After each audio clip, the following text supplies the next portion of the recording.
বন্ধুরা, সকাল 9টা বাজে তোমাদের কাছে একটা ভিডিও শেয়ার করছি। দেখো, আমার এই ঘরটা সবসময় ছিটানো থাকে, দেখেছো? একদম আমার জামা কাপড় গুছাতে ভালোই লাগে না। এই ছেলে যখন পড়তে বসে বন্ধুদের নিয়ে, তখন একটু ঘরটা গুছিয়ে দিই। নাহলে এই জামা কাপড় কাচতে, এইসব কাজ করতে, রান্না করতে এইসব খুব ভালো লাগে।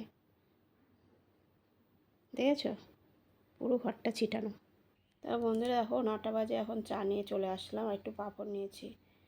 তোমরা বন্ধুরা বলো তো, আমার এত গা হাত পা ব্যথা, আমি কোনো কাজ করতেই পারি না। মানে সকাল 8টা বেজে যায়, তাও ঘুম থেকে উঠতে পারি না। কত ডাক্তার দেখাচ্ছি, তাও কমছে না।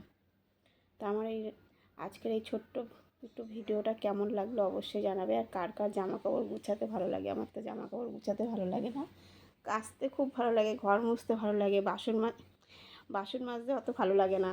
কড়াই মাজতে তো ভালোই লাগে না, আদার্স বাসন মাজতে খুব ভালো লাগে। আর হলো, রান্না করতে খুব ভালো লাগে। যা রান্না করতে হবে তাই আমি রান্না করে দেবো, কিন্তু আমার জামা কাপড় গুছাতে ভালো লাগে না। তা কেমন লাগলো অবশ্যই জানাবে বন্ধুরা।